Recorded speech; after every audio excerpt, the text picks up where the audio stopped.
السلام عليكم ورحمه الله وبركاته. حبيبي عامل ايه؟ والله العظيم بص انا جاي لك من بعيد جدا على سمعه العربيه دي حبيبي والله العظيم بجد. الله يخليك. الله اكبر عليك، انت عامل مشاكل في المواطن. الحمد لله. الناس كلها بتشكر في الاكل بتاعك جدا والله الحمد لله. ربنا يبارك لك. الاول عرف الناس بنفسك. انا خالد يسري، موظف وعملت المشروع ده بعد الظهر. بسم الله ما شاء الله عليك. لا انا عجبني الشياكه والجمال والحلاوه اللي انت عاملها في العربيه. لا ده لسه عايز اظبطها والله. لا بس لا حلوه جدا كده، عملنا على الله كده في الاول كده. الله اكبر يعني ايه البتاع ديت كانت عندي، عملت فيها الترابيزه دي. الترابيزه دي كنت بتاجر في البيت.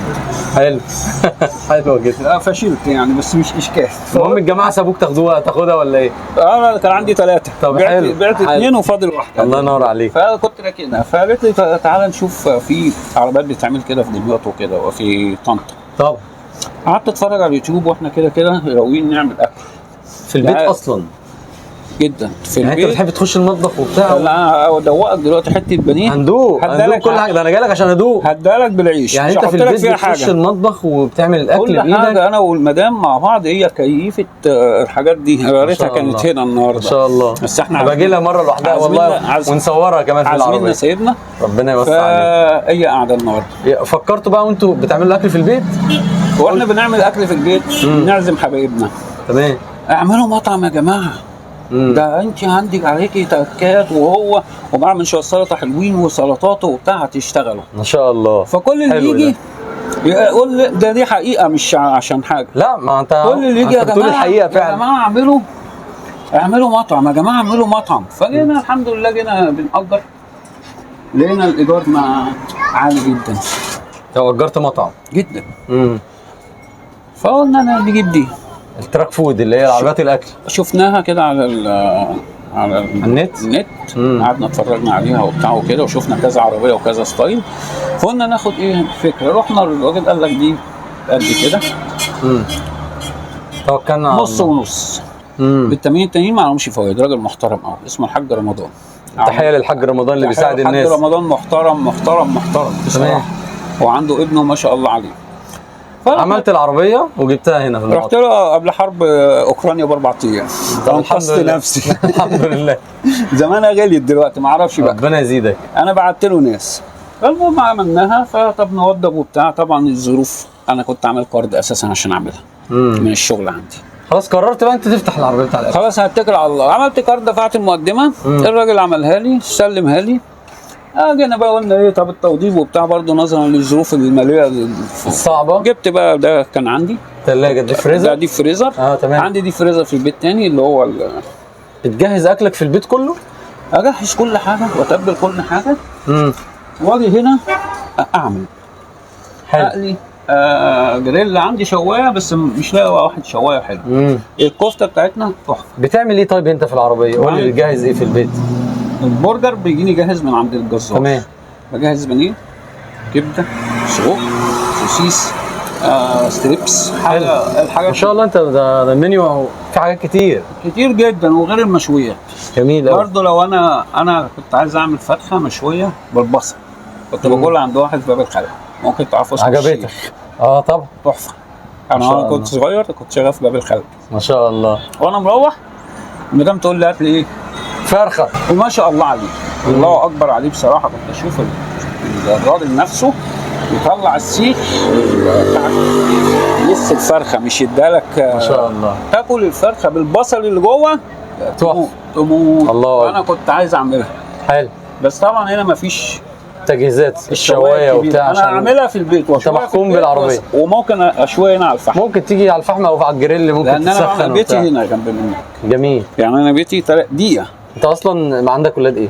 عمر زرعان ومنار. عمر خلص جيش. عمر اهو اللي بيصورنا ده هنتكلم معاه دلوقتي. ومنار ومحمد ونورهان ليسانس حقوق، ومنار في المعهد. ما شاء الله. في معهد. وعمر خلص. ربنا يا رب يخليهم لك. ربنا يخليهم لك. والله بص انت شكل العربيه جميل جدا. وانت كمان راجل بشوش. ربنا يخليك. راجل ما شاء الله استقباله جميل جدا. تيجي تحس ان هو ايه زي والدك وزي اخوك. راجل ربنا يا رب يبارك لك يا عم خالد. انا جاي لك من بعيد جدا عشان فعلا ندوق الاكل بتاعك. دوق يا باشا. قول لي بس الاول ايه سر اسم النجوى ده؟ لا ده سر بقى. لا ما انا جاي عشان اعرف العربيه اسمها النجوى. ايوه. فجميل الاسم ما شاء الله. ده كده اسم خاص. لا هو ما في سر يعني؟ يا عم هو دلع من المدام بتاعته. اه طب يعني يا عم هو في ايه ده؟ ما عيب يا عم، مش عيب يا عم. يعني انت الدرجه دي العيال كانوا عايزين يسموها يعني انت للدرجه دي بتحب المدام عشان كده سميت العربيه باسمها؟ هي كل عمري. الله اكبر. ايوه كده عشان تفرح لما تشوف الفيديو. يا ربنا يكرمك. اه والله ربنا خلاها ربنا يكرمك. الحمد لله ربنا كرمني بيها. يعني انت سميت العربيه على اسم المدام؟ مش اسمها يعني اسم الدلع يعني. اسم الدلع بتاع حركي. ربنا يخليها. كنت عايز اسميها على اسمها هي بالظبط، بس قلت مش اشكال عشان العيال عاملين لي بوليك. لا حلو ليه يا عم؟ ده جميل جدا على فكره. بنتي لا سميه الباشا الاستاذ مش عارف ايه. لا هو ده حلو. ده بصراحه حلو. الاسم حلو. طبعا جميل. هو داخل في دماغي من 15 20 سنه. ما شاء الله. والله ما بهزر، لان كان في عندنا واحده في كفر الصغيره في الجماليه، انا من الجماليه. ده اجدع ناس. كانت عامله فراخ اسمها نجوى. حلو. فراخ نجوى ما شاء الله عليك. تحب الاكل انت؟ الحمد لله. كيف انا يعني؟ المدام عندي اللهم صل على النبي. النفس طبعا. من ساعه ما اتجوزت انا ما باكلش بره. ربنا يا رب تحيه للحاجه والله، والف تحيه ليها، وربنا يبارك لها يا رب في زوجها وفي اولادها. وهو ناس محترمه وناس اصلا تبص لعم خالد كده تحس ان هو انت تعرفه من زمان اصلا. الرزق عمره ما كان في يوم بكتر المال، في حد رزقه في صحه وحد رزقه عال، وفي حد رزقه في سترة ورزقه راحة بال. يعني الكمال لله مبدل الأحوال، كل ما يرضى العبد بيزيد من هداه. ربنا يكرمك. الدواني ايه بقى؟ ادوقك بانيه ماشي وكبده. لا هي وسجق حكايه. حاجتين بس. لا يعني لا خلينا اتنين بس والله. لا. مش هقدر، انا عايز ابص ده عامل ازاي. معلش انا خلاص. ادوقك البانيه ماشي. كبده وسجق وبطل. لا 4 لا انا 3. اديني الثلاثه اللي تنقيهم. طب بانيه وكبده اسكندراني هتقول لي ملهاش حل. ماشي. والسجق ملوش حل. طب خلاص ماشي، انا هاكل من ايدك انت حبيبي. انا كده حبيبي يا عم خالد. نورتني. الله ده بنورك والله انا عايزك تيجي كل يوم. ها انا اجي لك على طول والله. يلا يا باشا ورينا هتعمل ايه. استريح في الشيزلونج. حبيبي نعمل الاكل. البانيه مش قلت لك تبل بنهايه. والله يا باشا انا وقفه الشارع بالنسبه لي كانت متعبه جدا، ما اقدرش اقف في الشارع. ما دام معايا ما اقدرش اوقفها في الشارع. قول لي بقى الاسعار ايه طيب؟ والله الاسعار لا تتخيلها، في ناس بتخاف من الاسعار. يعني ايه تقول لك سعر قليل يعني؟ سعره قليل جدا. ده في ناس جت خدت مني او طلبتني بالتليفون قالت لي انت بتشتغل بيه؟ قلت له دوق يا عم، ما عجبكش ما تدفعش، خد فلوسك وكله. ما شاء الله عليك. اتفضل. عندي وريني المنيو كده. ستريبس ب 40 اغلى حاجه. برجر لحمه 35. كبده بالرده 20 جنيه رغيف. ماشي. سوسيس 15. سجق بلدي حكايه 15. كبده اسكندراني هتدوقها دلوقتي حكايه 12. ما شاء الله. برجر لحمه يا صافي جامبو كبير. بص ده مع تحيات الاستاذ خالد حبيبي. ايوه وده العنوان وارقام التليفونات كمان اللي عايز يجي هنا عشان ما يتوهش تحت امرك. يكلم على طول مستر خالد. حبيبي يا باشا.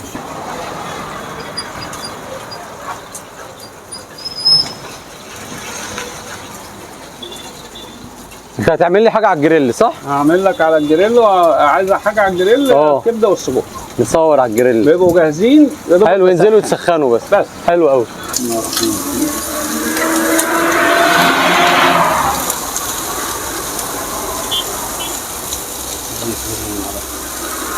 طبعا الشباب بتوع الجامعه على طول زباينك هنا حتى. في منهم جالي كتير والحمد لله عاملين لي سياح جامد قوي. ايوه بصراحه ربنا يعني مش مخلين. انت جامعه جنب الجامعه الحديثه على طول صح. واولا عايز ادوقك دي من ايد انا. يا نهار ابيض عليك. دوقها بس اصل يا اصل. احلى حته سجق تاكلها في احلى عربيه في المقطم من النجوى من ايد الاستاذ خالد. حبيبي. طحينه. انزل بالطحينه وريني. ايوه بقى دوق الحرف. هندوق كل حاجه تحت. دوق الحرف. ما انا هدوق دوق الحرف. ادي. جامده. حط الصوص بامان. حط الصوص. حط الصوص يلا عشان ما نزعلش عمر. شيدر. بسم الله. بسم الله الرحمن الرحيم. نحط تاني مايونيز. قول له غششني. مايونيز وحط كاتشب. ماشي. وكاتشب. هو بيحط ال3 اصناف. وكشطب. كاتشب بقى اللي انت عايزه. خلي بالك هو اللي هو بقى يسخن في السوسات يعني بيزود. ممكن يخسر عشان السوسات. لا ما انت مش عايزين نخسره، احنا عايزين نكسبه. احنا ننجح هو المكسب. عم خالد بصوا بقى وهو نازل بالاكل. الله ينور الله ينور يا عم خالد يا عالمي. بسم الله ما شاء الله.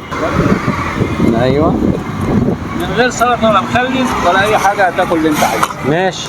هات يا عم خالد، هات يا عم خالد وروق عليا. بص بص ما شاء الله عليك يا عم خالد، الله ينور عليك. بص مديني قرنين الفلفل، انا بعشق الاكل بالفلفل بصراحه. انا وسع لك كل اللي انت عايزه. بص الراجل بقى انا عاجبني جدا والله في المكان، نظافته وشياكته، الورق اللي حطه في الساندوتش حاجه جميله جدا. ما تحسش ان هو واقف في الشارع، ده مطعم 5 نجوم كمان. الناس اللي زي عم خالد، الاكل بتاع عم خالد. واول حاجه سندوتش الكبده بتاعه، بصوا عامل ازاي بقى. انا اقرب لكم شويه، بصوا عامل ازاي، اتفرج. سندوتش الكبده بتاع عم خالد بعربيه النجوى، ونقول بسم الله. خطير. سندوتش الكبده بجد جامد جدا، وما يحلاش بقى معايا انا بالذات الا بقرن الفلفل ده. جامد والله يا عم خالد. انا هدوق بسرعه معاكم كده عشان ايه. وده سندوتش السجق بتاع عم خالد اهو. بسم الله. عربيه عم خالد ما تتوهش ابدا على فكره. العربيه موجوده في شارع من الشوارع الرئيسيه، شارع الجامعه الحديثه.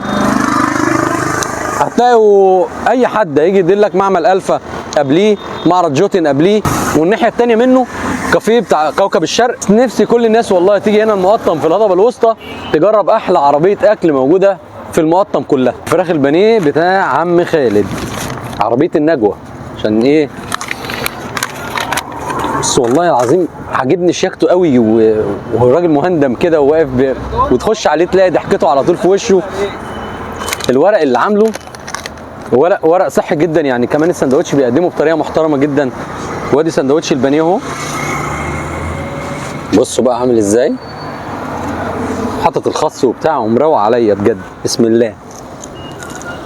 هنا تحسوا ان انت بتاكله في البيت، يعني احس ان والدتي اللي عاملاه، زوجتي اللي عاملاه، بيتي قوي. فخور جدا ان انا كنت عند عم خالد النهارده وعربيه النجوى، واتمنى ان كل الناس تيجي تجرب التجربه اللي انا بجربها دلوقتي في الهضبه الوسطى في المقطم. وانا متشكر جدا لعم خالد وعلى الاكل الجميل اللي هو عامله. انتوا تعملوا لايك وسبسكرايب وشير عشان نوصل لكتير. سلام.